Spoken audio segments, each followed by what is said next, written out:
Okay, so welcome once again to the third workshop here.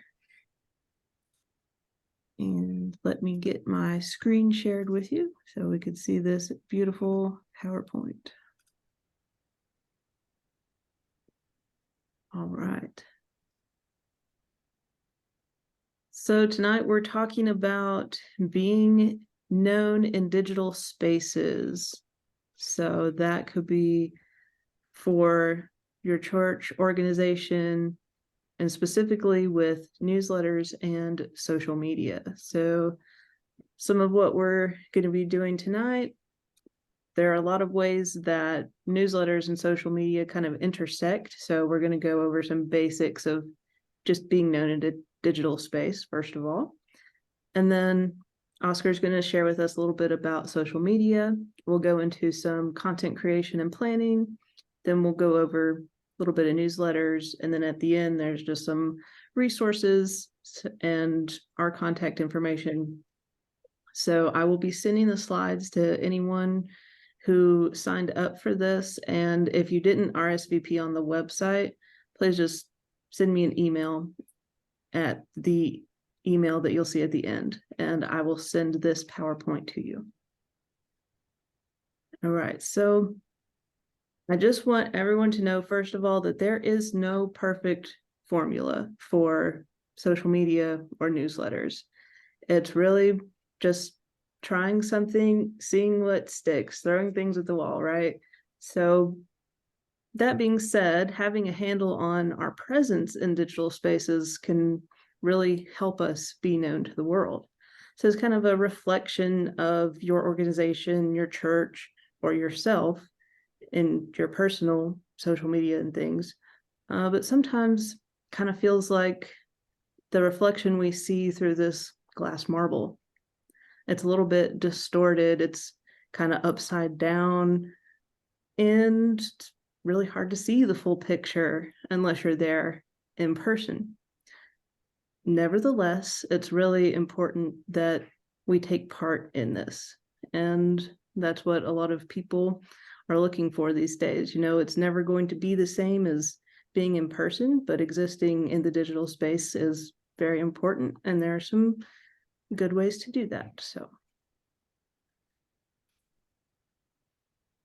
how does being known affect our ministry? Y'all are welcome to just say one word, just shout out one or two words. What do you think? Growth. Growth. Hear that? Yeah. Oops.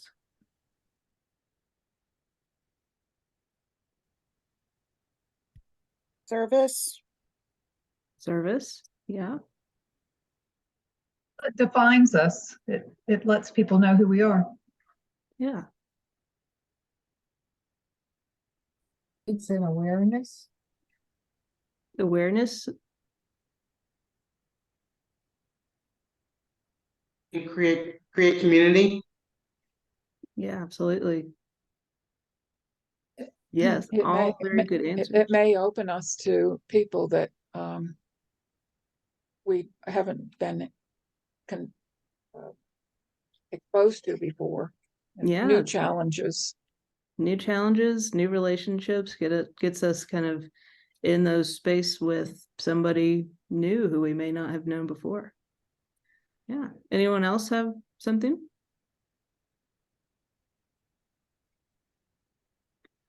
So I have a couple of just things that came to my mind here.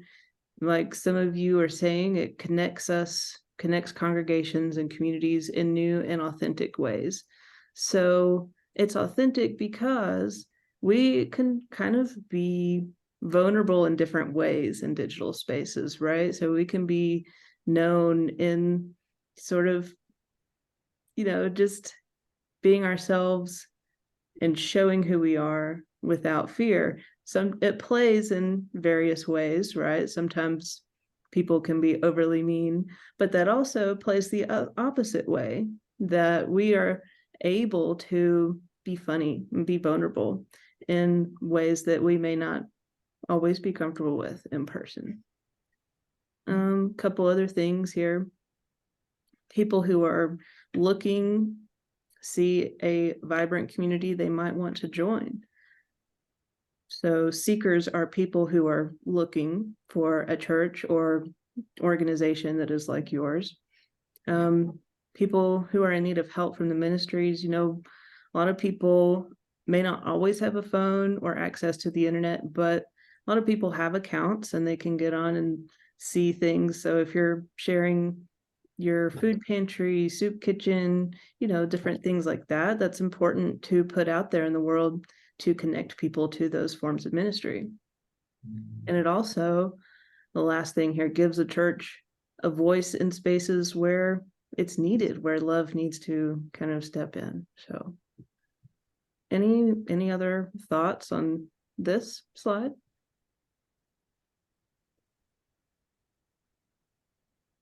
All right, so I have some basic guidelines here.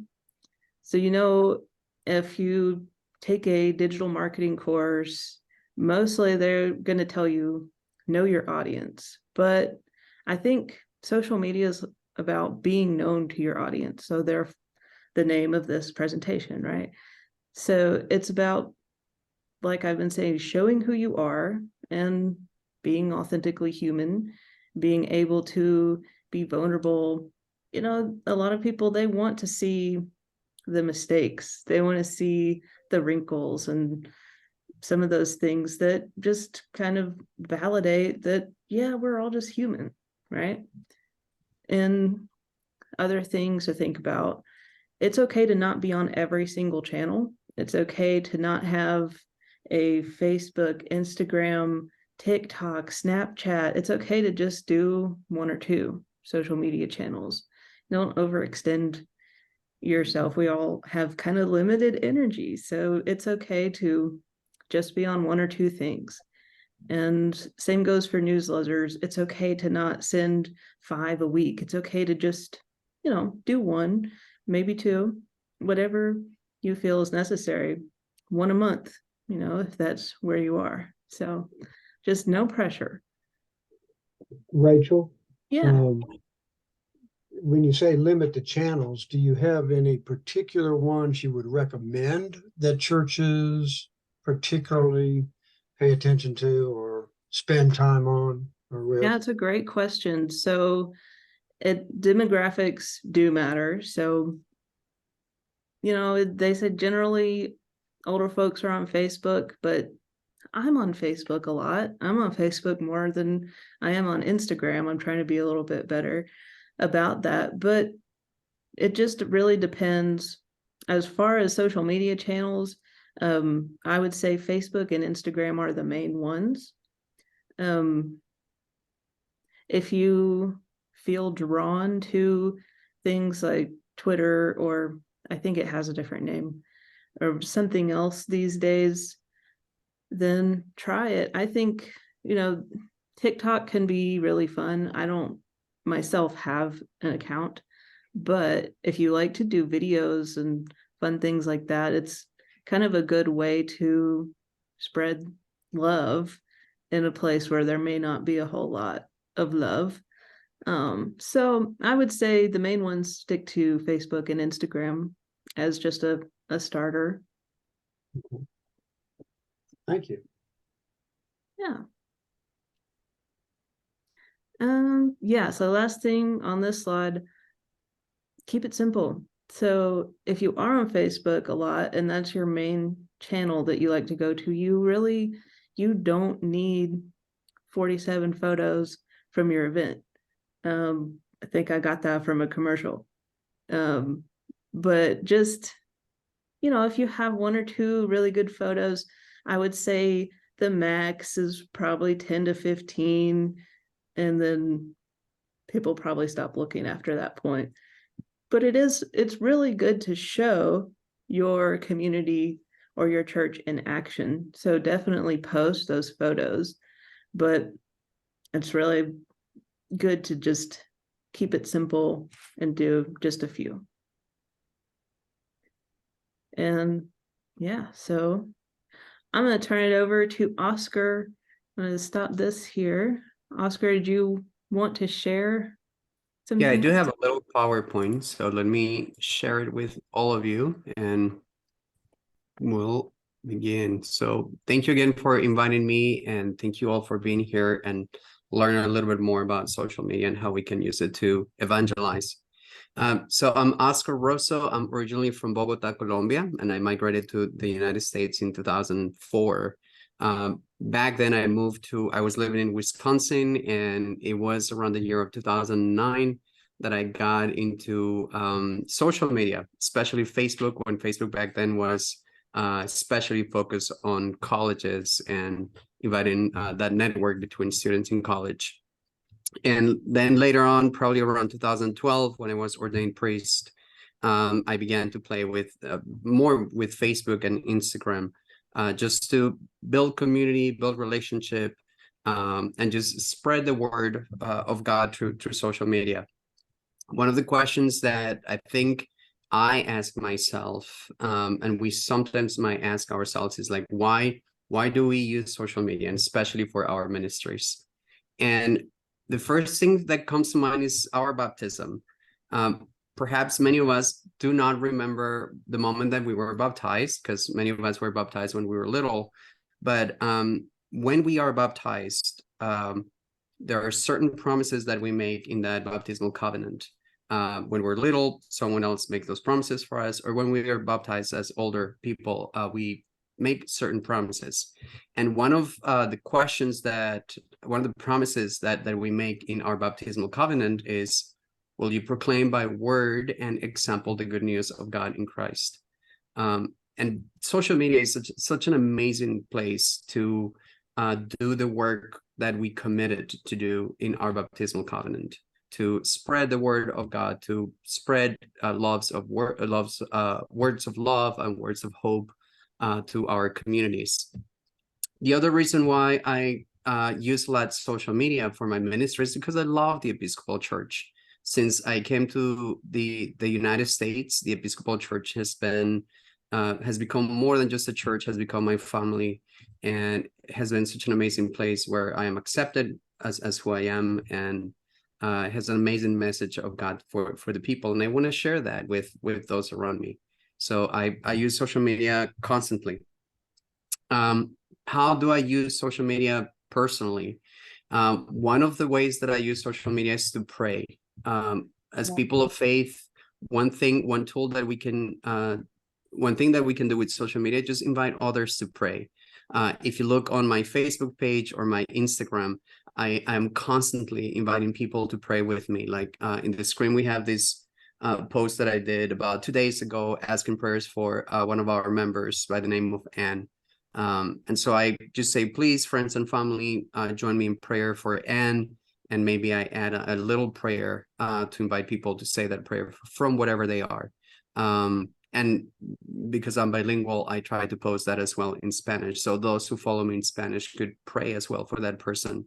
And it's unbelievable, the people that are praying for, and, you know, people from all places in the United States, people from Colombia, where I'm from. There are people in Canada who follows me as well. And it's just this chain of love that gathers just because a little post, and because we invite each other to pray. So one way that I use social media is prayer. Another way of using social media, at least for me, is share activities and events that are taking place at my churches or the different places that I'm at the time. For instance, I posted this a couple of weeks ago while we were having our first diocesan Latino bilingual camp at Camp Henry. And so in this post, I was just saying thank you for the many volunteers and the people who help us put together this event, and just posted a couple of pictures of the event itself. And I hashtag or connected this post with other organizations that were part of the event, like our diocese or Camp Henry, or our own Facebook page for Latino ministers in the diocese. So a great way of just sharing the activity that you're doing. If your church is going out for a hike, if you're gathering for coffee hour, if you're gathering to go out and visit someone at the hospital, whatever the occasion it is good to just spread out the word. and share with others and invite others to join you either at that event or the prayer that you're saying. Whatever the case may be, just is good to be spreading those messages out there. The other way that I use social media is to teach. In the Episcopal Church, starting just by the liturgy, we have so much to teach one another.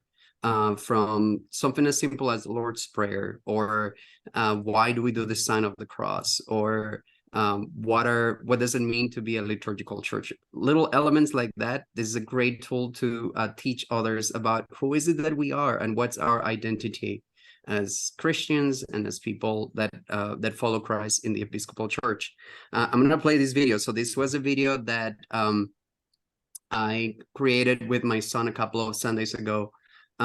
Just again with the idea of teaching others a little bit about the Episcopal Church. So give me a second and see if I can share it with all of you.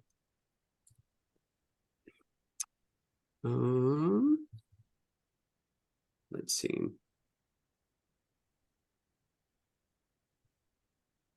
Okay, I cannot find my way on how to. Okay, give me a second. I'm gonna stop sharing this screen and I'm gonna share my Facebook. Okay. Oh, let me do one more thing because I need to share my sound. Okay. So this is my son Ezekiel and I just sharing a little bit about y estamos en la iglesia. Okay. Good morning, everybody. Muy buenos días. Mi nombre es Oscar. I am Oscar. My name is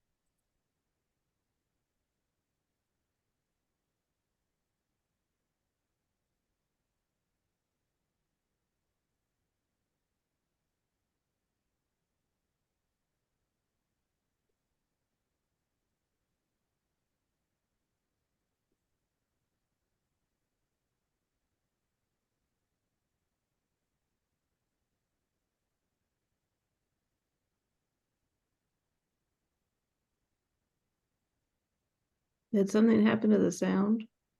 Yeah, I can't hear anything.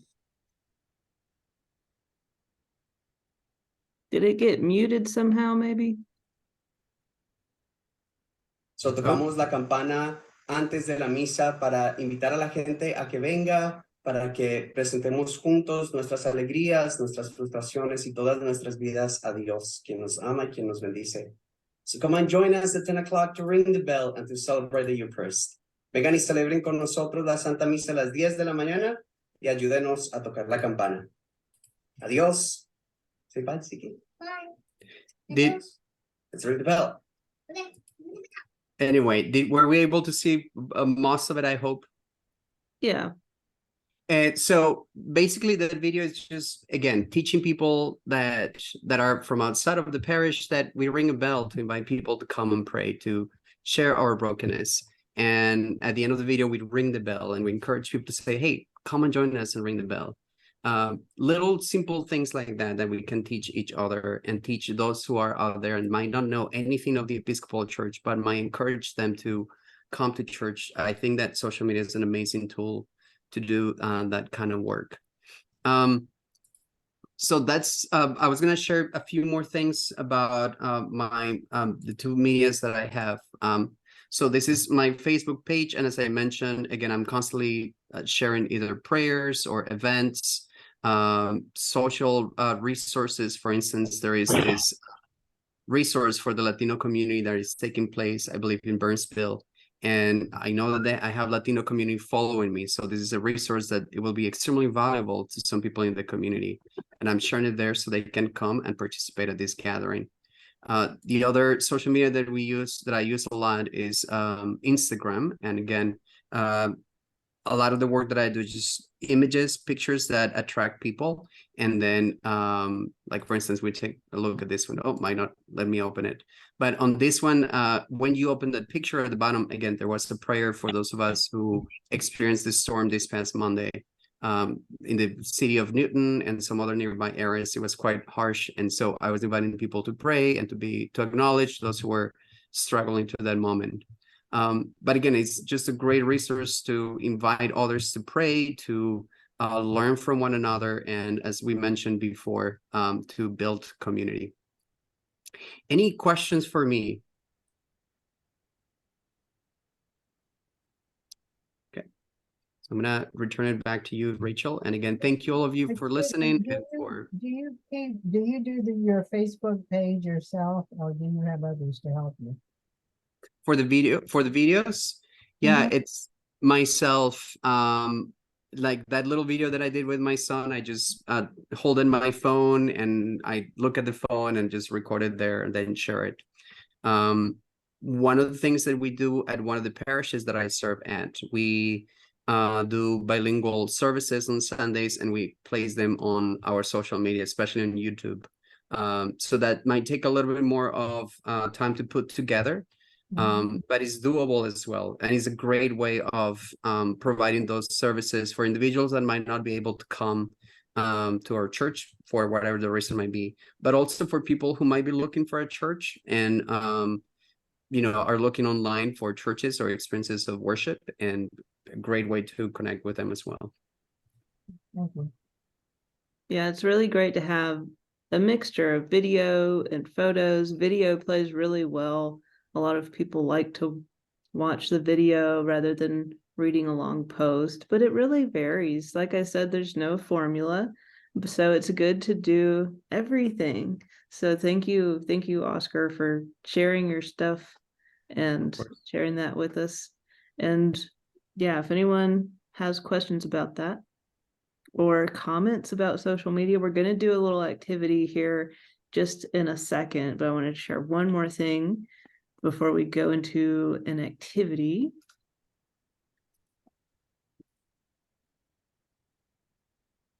Okay. Let's talk a little bit about content planning, because it can feel so overwhelming to stare at the screen on social media and think, man, what am I doing? What do I have to share? What can I share? What's acceptable? What's appropriate? It can get kind of daunting sometimes, especially because it's one of those spaces where people can comment or give an angry react or something like that. So I'll say, just be brave, be bold. It will probably most likely be okay. So here are some content ideas. People really love to see you. Interesting, quirky, funny stories.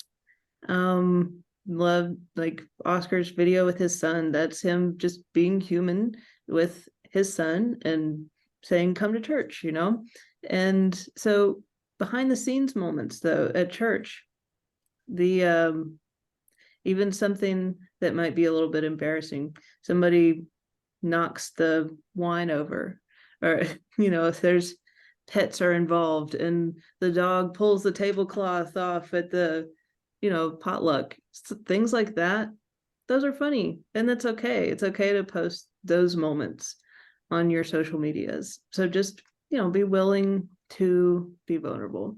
Also, like Oscar was saying, educational things. Think about what moves you about this week's lectionary. What moves you about the saint that is coming up soon? Just different things. Try different ways, different formats, right? So just things that can be educational, also fun and interesting. Things that you may not think anyone cares to hear because you already know, but there are a lot of people who are new to the Episcopal Church. There are a lot of people who may not know, for instance, what is the ECW? Just be willing to share from time to time what it is exactly that you do, why you have your ministry, why you are doing what you're doing, basically. So your announcements, those are a given, but make them about maybe 20 to 50% of what you're really posting. It shouldn't be all announcements. Those are the easy ones. So do the things that make you happy. Post picture of, I don't know, the bird that's flew outside your window as you were in your office. People like to see that on social media and things. But for newsletter content, some of the same things apply. So you could even use like the lectionary piece. You could use that in your newsletter if you wanted to. Yeah, so some impactful posts down there. They're thought-provoking, things that are beautiful, things that are useful, things that are socially relevant, and things that are funny. So any questions about that or comments, things that you might have noticed in your own channels?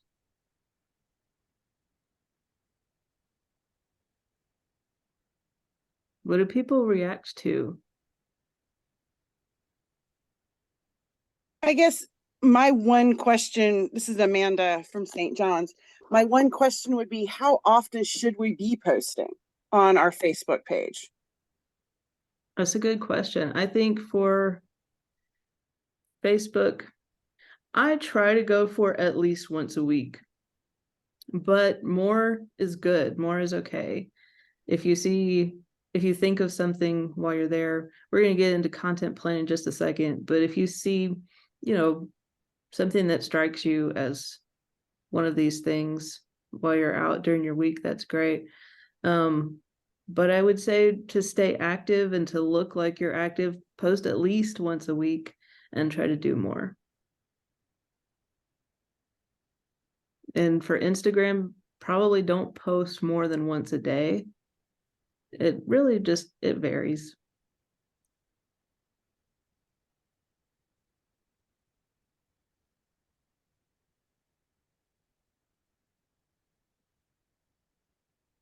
So before we go into planning, I wanted to ask the group, what is a post that you remember seeing recently?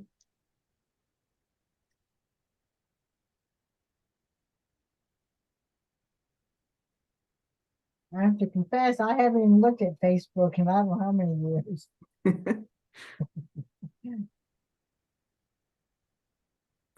Mine is a cat video. It was a cat that jumped through the screen door. There's no cause or reason to it. It's just funny. At Holy Spirit, we're just beginning, we've just lost our rector, David McNair, if any of you know him. He's going to St. John's in Asheville. And so we had a big celebration with him, for him. And the person who's managing our Facebook page posted a bunch of the photographs from that event and with little captions. And I'm really glad that went on there, to be able to go back and look at it later, and Absolutely. lots of good memories there. Yeah. That's great. I remember seeing this week from my church, Grace in the Mountains in Waynesville, they posted about the groundhogs eating the cat food, because we have in our memorial garden, we put out some cat food for the cats, and they were saying, don't feed the groundhogs. And so that one was kind of funny, but also a serious thing at the same time. All right, so content planning. There are some things that can help you schedule posts. One thing that I like to do is just spend one block of time on social media to get the things that I want to post, get them set up. So in Facebook, if you have the Meta Business Suite, which I don't think it costs anything, you can use that. It has a content planner. There are other things like Hootsuite is one that you can use to set up some things throughout the week. Yeah, that is a great way to do it, so you're not overwhelmed, but kind of be open also to things that strike you during the week too, if you're doing the social media. So this is a tree. Yeah. This whole kind of concept is the trunk as your brand, your organization. And then what we're going to do is draw branches as content pillars. So that, for example, would be education, might be one. For me, one of my content pillars is bishop things. So I have his messages, things like that. So it might be, your sermons, for example. Those are just different kind of areas where you're going to attach leaves, which are the different stories. Is anyone lost? We all following here? Okay.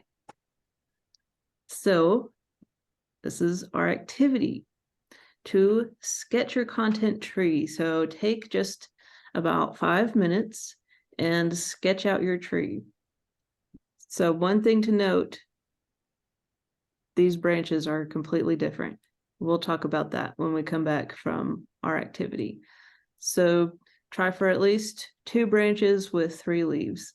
So your branch is sort of a topical area, and your leaf is a specific thing that could go in that area.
All right.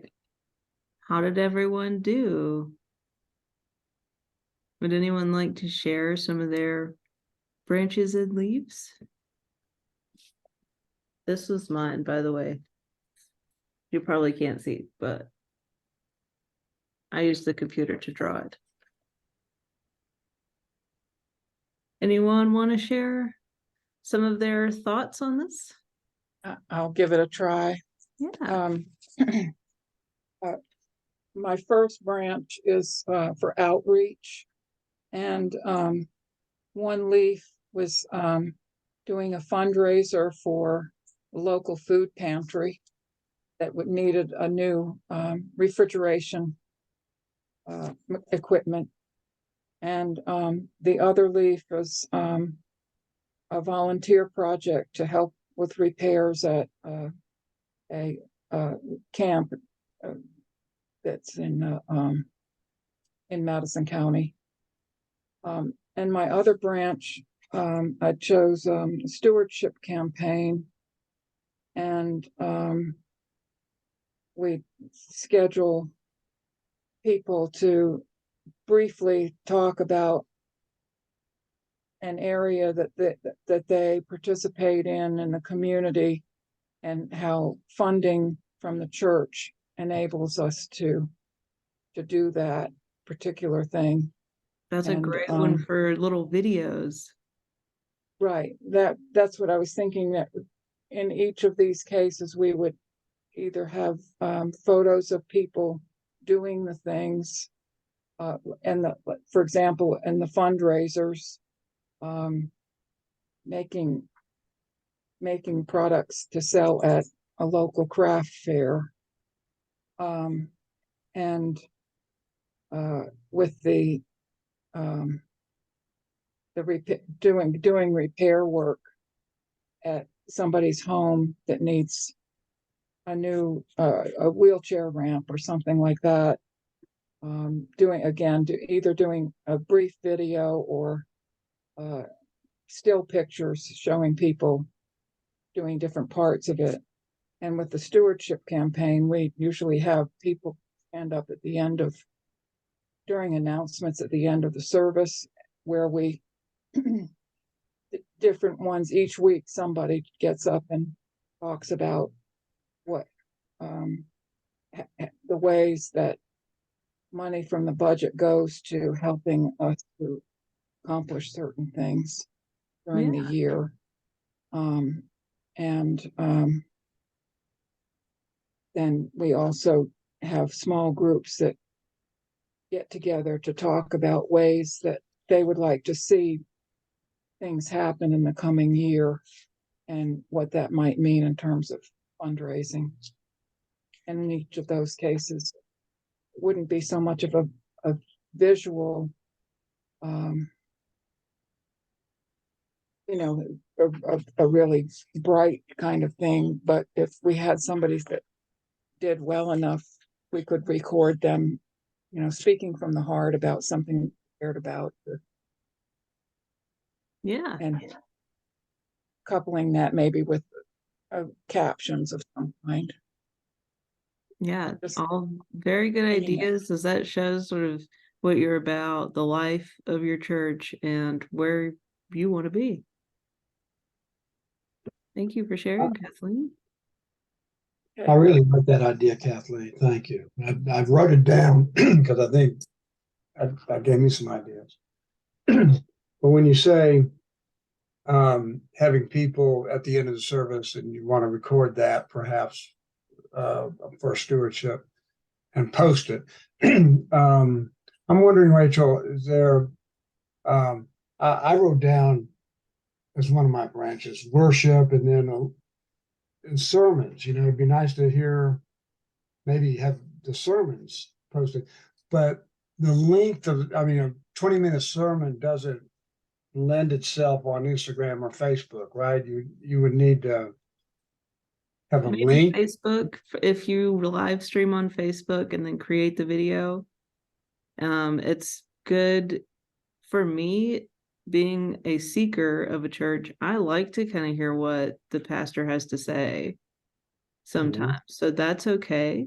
Sometimes that's better on your website, but Facebook really allows for long videos, and Okay. that would be a good space for that. Instagram, not so much. People kind of treat Instagram more like TikTok, to where you want to keep it short. A good rule of thumb is 60 seconds or less. So maybe have someone describe what stewardship means to them in 60 seconds or less. And, some things can lend to be a little bit longer, but people's attention spans are fairly short. So, Right. And so on Instagram, could you put a link to the sermon that's appearing on the website, or? Instagram, you can't do a link. You can do something called a link tree. You get one link to your website or something in the bio on Instagram. So its link tree is, I think it's linktr.ee, and you can set up a bunch of links that way. We have one on the diocesan Instagram, so you can see it there for an example of that, and you can constantly update that.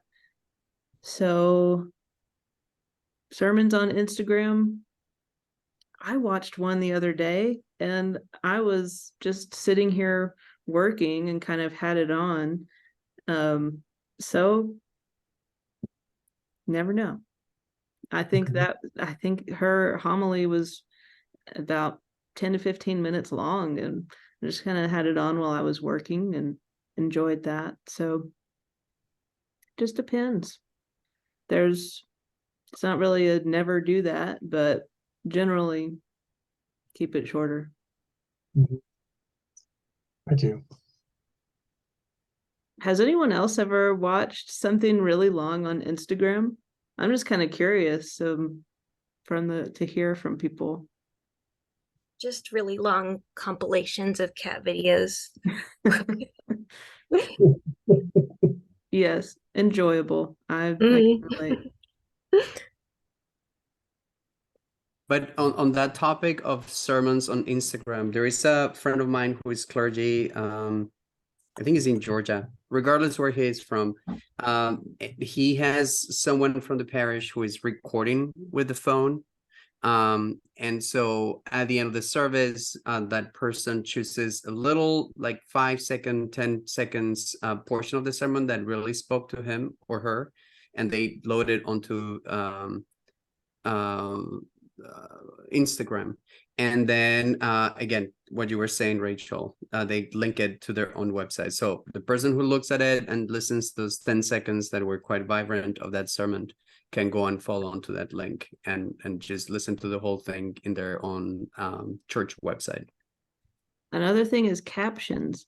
People may not be in a place where they can listen to it, so having captions is very important. I think it can auto generate some captions, but you always want to check those to make sure it doesn't say something strange. Anyone else want to share their branches and leaves? Mine was a lot like Kathleen's.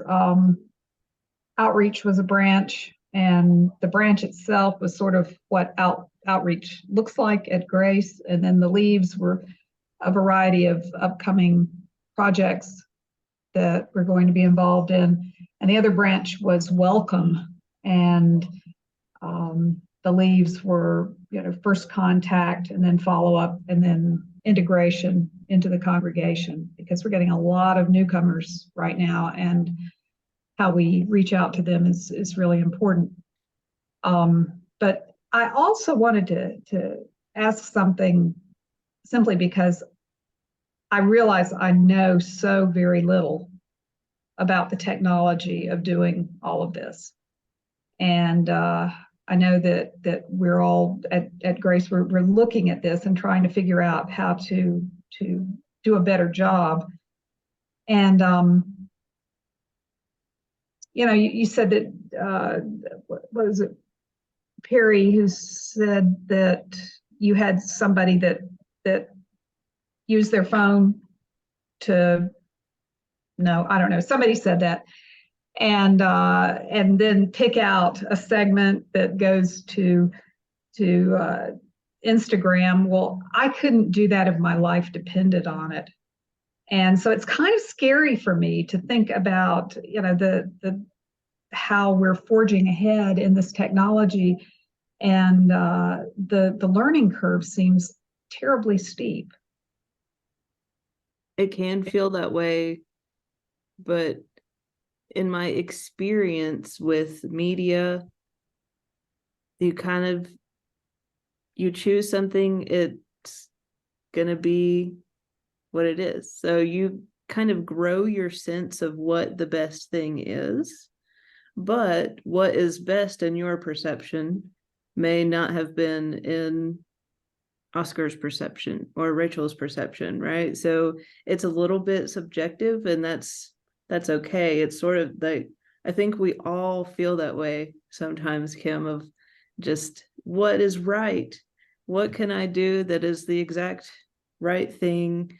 But for me, on social media, it's kind of, you have to ignore that voice a little bit just to stay active and to put something out there. Is better than not posting anything. So even if you were to post the little snippet that was not technically as strong as the other portion, that's okay. There's something that is still out there. That's part of being known, is being brave to put something out there in the world. So yeah, I completely understand those feelings. I have experienced them myself as well. So yeah, be brave. If I can add a few things, one is I agree with you, Kim. Every day social media is changing. There is something new, and it can be overwhelming.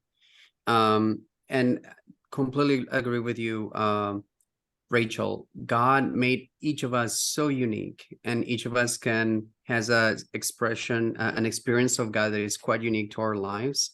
And it's really powerful when we can share those experiences in whichever way it is. If it is through a video, if it is a set of words or a picture, that whatever post it is that you're going to make is going to be unique, and is going to call the attention of someone out there. So I encourage you to do that. And if you really want to learn, how do we work with Instagram, and how do we cut and paste and so on, those little things, details. One thing that I do often is just jump on YouTube, and it's just a universe of information there. And it's just a matter of taking a couple of minutes to maybe an hour of looking and searching.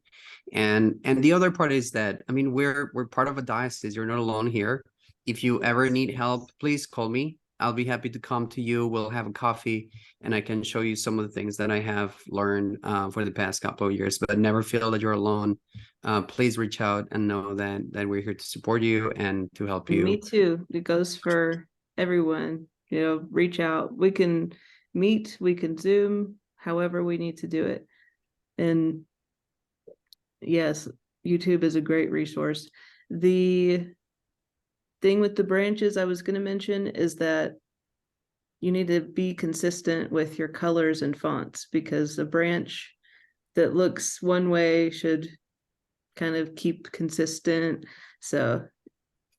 But we're running out of time here, so I'm going to move on just a little bit. Here's some resources, right? And back to our marble again, kind of goes along with that. Like, it's going to be a little weird, but Canva is awesome. If you are a nonprofit, part of a church, you can get Canva Pro for free. It has so many design tools that make design very easy. It's very easy to use. So that's just canva.com, and it's a link. So you will get this. Also, Pixabay and Pexels for free photos and video. And then Visio Lectio, if anyone has ever used that, it has some lectionary art. It's the Reverend Sarah West. I think she's in Florida. who makes those, and they're just out there free for anyone to use. Okay, so real quick about newsletters.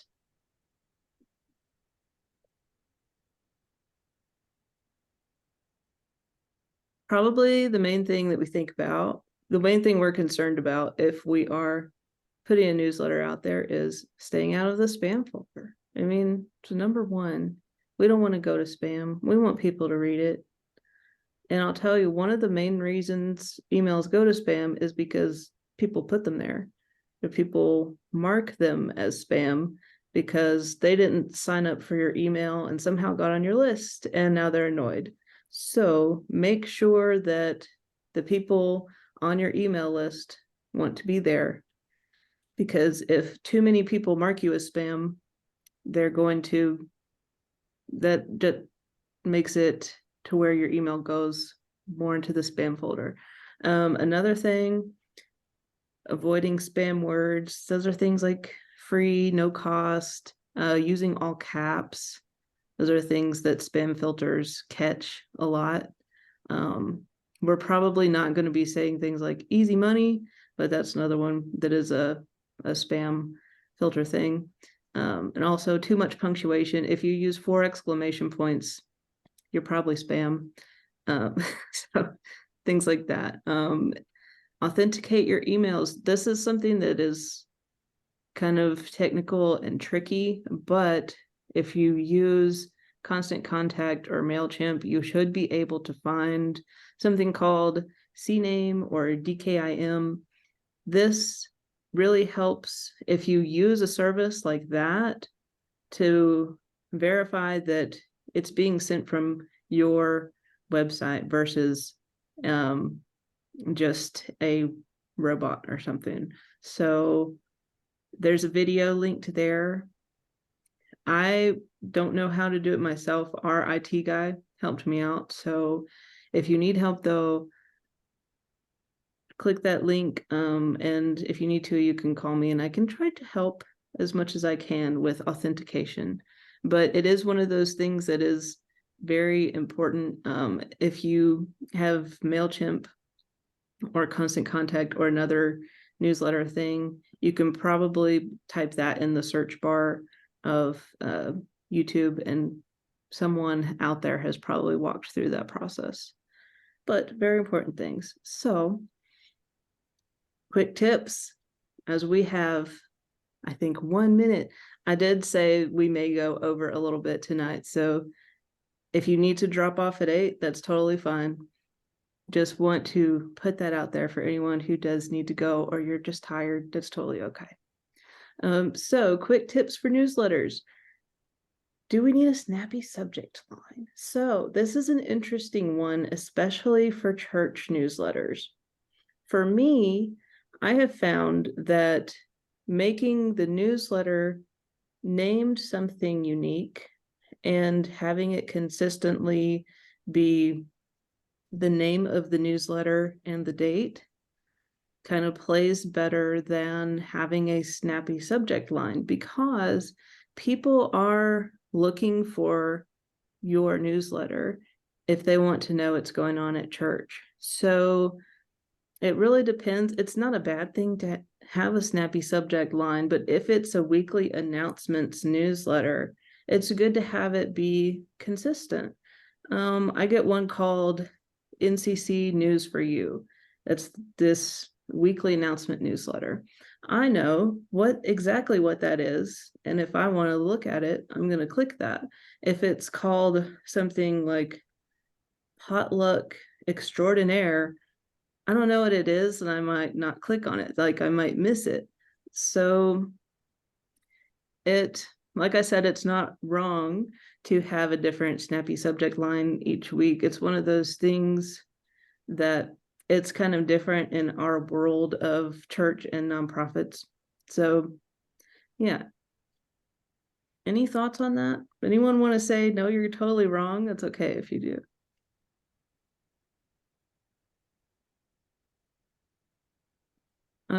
Yeah, so other things. Like I said, it's good to have a title for your newsletter if it's your weekly announcements thing. So think about that. You want to balance your text and images. So that's one of those things. Don't make the photo at the very beginning too big unless it's really stunning. If it's a very stunning, visually stunning photo, people might keep scrolling, but you want to have the opening that kind of has the thing that makes people keep scrolling. So good content wins. Things that are about the life of your church, things that are things that people want to know about. If some people have a table of contents at the top, if it changes from week to week, and that's a good thing. You can put links to the different sections in there. Be sure that it's mobile friendly. There are different parameters of sizes, and you just want to look up what that is. It's about 600 pixels width is a good kind of standard, but it changes. So also being consistent. If it's an announcement newsletter, be sure you're sending it the same day and time each week. People come to expect those. I know that for me, I do. If it's something that's special, then send it whenever you need to and put a snappy subject line on it. Otherwise, before you send it, please proofread your emails. Everyone makes mistakes. I have made mistakes, and I look at it later. I'm like, I can't believe that was a comma and not a period. Just pay attention and slow down. Read through the email before you send it. Check the links to make sure that they're linking where you think they are linking. And then this one, look at your metrics. That's good for social media too. Look at what is working. So if your newsletter is getting a 20% open rate and it's falling off, maybe it is time to change something. Maybe you need some better photos. Maybe you need to put something else at the top. Be open to changing. Keep track of your metrics. And also, don't overthink it. One of the announcements newsletters that I get is just text. It's paragraphs of what's going on this week, and that's okay. One of the main things, have a link to your website somewhere in the email. That's very important. Don't leave that out. And giving people a way to unsubscribe is always good too. That is a spam thing. Rachel, when you talk about metrics, does the newsletter programs like MailChimp or Constant Contact, they have the metrics available for you? It's easy to get the metrics from if you use a marketing service. Mm-hmm. Okay. Yeah. So you will look for something called analytics, or I use Constant Contact, and that is if you click on the email that you sent, you can see how many people opened it. You can see if anyone unsubscribed. You can see what they clicked. So typically you want to look for metrics, analytics, something along those lines. Okay. Thanks. Yeah. So there you have it. That is our workshop. Here are resources for you.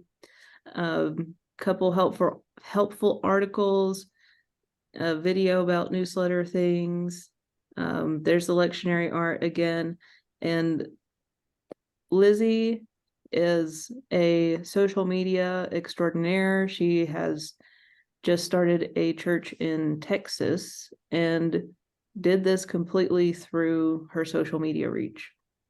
So check her out. I just wanted to link that there. In her webinar, Social Media is Ministry, you may see some things. I drew a little bit of inspiration from that. So also, there's our contact stuff. If you didn't RSVP through the website, let me know. Just send me an email and I will get you what you need. Do we have any other questions before we go? Any comments? Any aha moments? Rachel, I just want to thank you for, doing this, because even though I'm just starting out learning social media, it has encouraged me, and you have been a great resource for me. And I just want to say thank you for that. Yes, absolutely. Mary Ann is awesome. Mary Ann has met with me a couple of times. So just to let you know, I'm here and available for anyone. I'm here to help. So reach out. Thank have you, a- Rachel. I have one quick question. Yeah. You may have covered this in another session about the use of YouTube. Somebody mentioned YouTube as another outlet for some of their. Yeah, I didn't do one on YouTube this time around, but it is something that I use a lot. We have a diocesan YouTube. I use YouTube for the longer form videos. I use that for the bishop messages, and it's a great way to embed. One thing about YouTube, don't try to share your YouTube on social media. The YouTube, social media does not like YouTube because they want people to native post on their platform. So if you typically, you can link to YouTube, but it gets kind of weird with that. So you can have your video file on your phone or wherever you have it. And the best thing to do for as many people to see it as possible is to just post it straight on the platform. Thank you. Yeah. All right, everyone. Next time we will be meeting in the afternoon. If you can make it to that, take note and RSVP there. This one is on media outreach. That is about, it's going to be about writing press releases and being seen beyond our doors in the eyes of the media, and good ways to do that. So I hope to see everyone there.